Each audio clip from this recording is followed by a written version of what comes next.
राधे राधे दोस्तों, कैसे हैं आप? उम्मीद करती हूँ आप बहुत ही बढ़िया होंगे, स्वस्थ होंगे, मस्त होंगे। तो मैं फिर से आ गई हूँ आपके लिए एक बहुत ही प्यारा सा टॉपिक लेकर। और आज का मेरा टॉपिक है, क्या भगवान हमारा भाग्य बदल सकते हैं?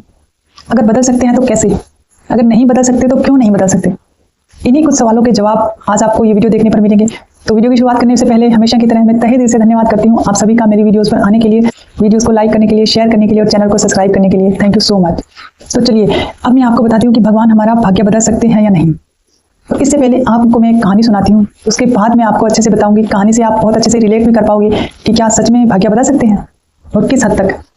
तो चलिए, ये कहानी है एक बहुत ही अच्छे भगत, प्यारे भगत थे। नाम था उनका माधव दास। माधव दास जो प्रभु की इतनी सेवा करते थे, वो अपना पूरा दिन प्रभु की सेवा, पूजा, उनके लिए भोजन बनाना, सब काम वो अपना पूरा दिन उनकी प्रभु की सेवा में लगे रहते थे। लेकिन धीरे धीरे जब उनका अंत समय आया ना, तो उन्हें क्या हुआ, उन्हें एक रोग हो गया जो हम अमूमन भाषा में सुनते हैं कि कोढ़। इस रोग के, क्योंकि वो उनका प्रारब्ध था, उन्हें जो कोढ़ का रोग लगा वो उनका प्रारब्ध था। और उस प्रारब्ध, बस वो कोढ़ एक ऐसी बीमारी होती थी, पूरा शरीर उनका खराब हो जाता था। उस पूरे शरीर में छाले, कुछ, कोई उन्हें छूना भी पसंद नहीं करता था। उनकी हालत इतनी बुरी हो गई थी। तो जब उनकी हालत इतनी बुरी हुई ना, तो भगवान जगन्नाथ जो थे ना, वो उनकी सेवा करने के लिए आए। क्योंकि और तो कोई उनकी सेवा करने के लिए आता नहीं था, प्रभु के भगत थे, अकेले रहते थे। तो भगवान आए और उनकी सेवा करते, उनको भोजन करवाते, उनकी मालिश करते, उनके जख्मों पर मलहम लगाते, उनके कपड़े धोते, सब कुछ करते। तो माधवदास जी ने भगवान से पूछा कि प्रभु, आप मेरी सेवा कर रहे हो, ये बात मुझे अच्छी नहीं लगी।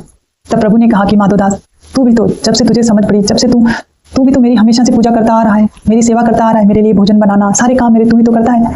तो तू मेरी सेवा कर सकता है, तो मैं तेरी सेवा क्यों नहीं कर सकता? तो माधवदास ने बोला कि प्रभु, आप मेरी इतनी सेवा कर रहे हो इस बुरी हालत में, इससे अच्छा तो आप मेरे इस जो मुझे ये रोग है, उस रोग से मुक्ति कर दो। तो उस समय प्रभु ने बोला कि माधवदास, जो ये प्रारब्ध तू भोग रहा है ना, ये प्रारब्ध में जो प्रारब्ध है वो तुम्हें भोगना ही पड़ेगा। प्रारब्ध मैं भी तुम्हारा खत्म नहीं कर सकता। हाँ, मैं तुम्हारे लिए इतना कर सकता हूँ कि तुम्हारे साथ खड़ा रहकर तुम्हें इतनी शक्ति, इतनी ताकत, इतनी हिम्मत दे सकता हूँ कि तुम्हारे प्रारब्ध को तुम बिना दर्द, बिना दुख के किसी काट सको। मैं तुम्हें तुम्हारे प्रारब्ध को काटने के लिए मदद कर सकता हूँ, मैं तुम्हारे प्रारब्ध को नहीं काट सकता।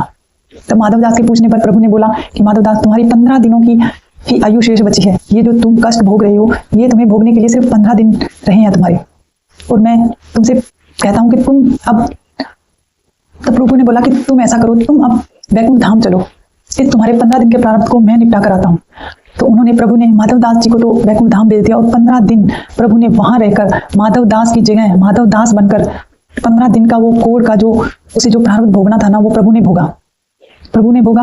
और तब से आज तक जो माधवदास के उन्होंने कोढ़ का जो वो प्रारब्ध, उसके लिए आज भी जगन्नाथपुरी में, जगन्नाथ मंदिर में प्रभु को आज भी उस जो कोढ़ के रोगी को जो गाढ़ा पिलाया जाता था ना, आज भी मंदिर में वो गाढ़ा प्रभु को पिलाया जाता है। आज भी 15 दिन के लिए उस मंदिर को बंद रखा जाता है। और कहा जाता है कि प्रभु को वो जो रोग हुआ था माधवदास को कोढ़ का, उसकी वजह से उन्हें जो पीड़ा है, उन्हें जो दर्द है, उसकी वजह से मंदिर के 15 दिन तक उन्हें उनकी सेवा को, वहां से लोगों को जो मिलना जुलना, मंदिर में जो भक्तजन आते हैं उनसे मिलाया नहीं जाता। वो 15 दिन तक मंदिर बंद रहता है वहां पे।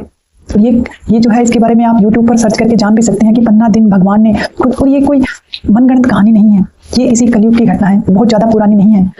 तो इसके माध्यम से मैं आपको बताना चाहती हूँ कि जो हमारा जो भाग्य है, जो हमारे भाग्य में लिखा है ना, वो ना मैं अपना भाग्य बता सकती हूँ, ना प्रभु। हमारा भाग्य कोई नहीं बता सकता। बस अगर हम प्रभु के शरण में होंगे ना, तो हमें प्रभु इतनी शक्ति, इतनी हिम्मत जरूर दे देंगे कि हम अपने भाग्य को हंसते हुस्ते उस भाग्य को भोग लेंगे। अगर हम किसी कष्ट में है ना, तो प्रभु हमारा कष्ट दूर कर देंगे। अगर हमें शरीर से कोई पीड़ा है, कोई दुख है ना, तो हमें वो पीड़ा सहने की शक्ति मिल जाएगी, उस दर्द को सहने की शक्ति मिल जाएगी, हमारा दर्द कम हो जाएगा। लेकिन जो प्रारब्ध है, जो कष्ट है शरीर में भोगना हमें लिखा हुआ है ना, वो हमें भोगना ही पड़ेगा। उसके लिए अब देखिए, आप एक बार सोच के देखिए कि श्री राम जब वो आए थे, तो बचपन में जब उन्हें 14 वर्ष का वनवास मिला, तो वो उनका कोई प्रारब्ध था जो उन्हें भोगना पड़ा, उन्हें जंगल में जाकर रहना पड़ा था। क्यों? क्योंकि वो उनका प्रारब्ध था, वो भोगना जरूरी था। दशरथ जो श्री राम के पिता थे, उन्हें उनकी याद में प्राण त्यागने पड़े। उन्हें भी तो वो श्राप मिला था कि तुम अपने पुत्र की याद में प्राण त्यागोगे। तो वो तो भगवान के पिता थे, भगवान चाहते तो वो उनके भी प्रारब्ध को काट सकते थे, पर नहीं। जो प्रारब्ध हमारा है, जो बना हुआ है, जो हमने पिछले जन्मों में बनाया था, उसे तो काटने के लिए हमें जीवित रहना ही पड़ेगा, उसे काटना ही पड़ेगा। बस इतना है कि अगर हम प्रभु के शरण में होंगे ना, तो हमें उस दुख को काटने की शक्ति मिल जाएगी और वो दुख थोड़ा कम हो जाएगा। प्रभु हमारे साथ खड़े रहेंगे। तो उसके लिए हमें करना क्या होगा कि प्रभु हमारे साथ खड़े रहें, हमारे दुख को सहने की शक्ति दे, हमें क्षमता दे। उसके लिए हमें सब इतना ही करना है, क्योंकि आज गीता में भी कहा गया है कि प्रभु कहते हैं कि हर इंसान ना तो वो जब तब कर सकता है ना, कहीं सब कुछ अपने कर्म त्याग कर साधु संत बन सकते हैं। घर गृहस्थी छोड़कर कोई इंसान जा सकता है, कोई नहीं जा सकता। तो प्रभु ने सिर्फ एक बात कही है कि जितना मैं अपने साधु संतों से, हवन करने वालों से, बड़े बड़े साधु संतों से प्यार करता हूँ ना, उतना ही मैं गृहस्थ इंसान को भी प्यार करता हूँ। बस भगवान सिर्फ हमसे इतना ही चाहते हैं कि हम अपने रोज की दिनचर्या के जितने भी कर्म है ना, प्रभु को समर्पण कर दें। जब हम अपने कर्म प्रभु के समर्पण कर देंगे ना, सब उन पे छोड़ देंगे, उनके फल की लालसा जो हमारे अंदर होती है, वो जब हम प्रभु के चरणों में छोड़ देंगे ना, तो हमें सब कुछ, हमारे काम प्रभु संभालेंगे, प्रभु करेंगे।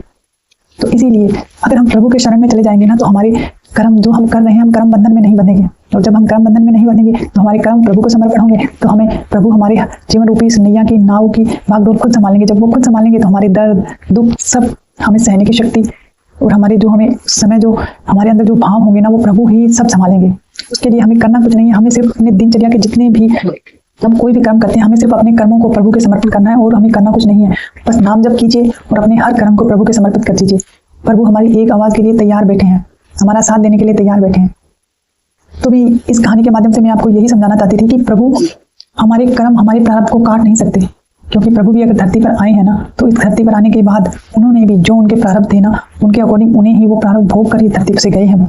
क्योंकि आपने भी देखा होगा जब श्री राम ने बाली को छुप कर मारा था, बाली को मारा था ना, श्री रामायण में शायद बाली को मारा था या उसके भाई को, जो भी था, जिसे भी उन्होंने मारा, जब उन्होंने उसे मारा तो जब उन्होंने वो छुपकर मारने का जो वो कर्म किया था, उस कर्म के अकॉर्डिंग जब वो कृष्ण बनकर धरती पर दोबारा आए द्वापर में, तब उन्हें जब उनका अंत समय आया तो उन्हें उनके पैर में तीर लगा, और उस तीर की वजह से उन्हें मतलब वो धरती को छोड़कर गए, तो उन्हें जो वहाँ पे उन्होंने चुपकर श्री राम ने उसको मारा, तो उसकी वजह से उन्हें वो पैर पर तीर लगने का जो कर्म बना था उनका, उन्होंने भी यहाँ आकर वो कर्म भोगा। उस कर्म को भोग कर फिर वो यहाँ धरती से गए।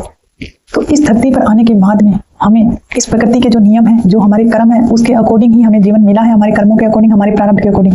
प्रारब्ध तो हमें भोगना ही पड़ेगा। हाँ, कर हम इतना सकते हैं कि हम अपने प्रारब्ध को, और जो हम नए प्रारब्ध बना रहे हैं ना, उसे रोक सकते हैं।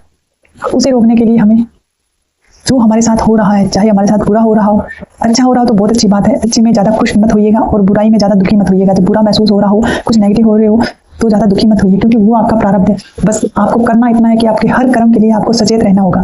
कर्म कैसे करने हैं, क्या कर्म हमारे सामने बनकर आता है, कर्म कैसे होते हैं, प्रारब्ध कैसे बनता है, इस पर मैंने अपने YouTube पर वीडियोज़ में आपको वीडियो मिल जाएगी कि हमारा प्रारब्ध कैसे बनता है, प्रारब्ध कर्म कैसे बन रहे हैं, कैसे हमारे पीछे प्रारब्ध कर्म बने हैं और कैसे अब हम प्रारब्ध कर्म बना रहे हैं, इस पर भी मैंने वीडियो डाली है। अगर आप दोबारा से एक सिर्फ प्रारब्ध पर वीडियो चाहते हैं कि प्रारब्ध कर्म कैसे बनते हैं, तो मैं फिर से वीडियो लेकर आऊँगी, आप मुझे मैसेज करिएगा। और थैंक यू सो मच मेरी वीडियो में यहाँ तक बने रहने के लिए।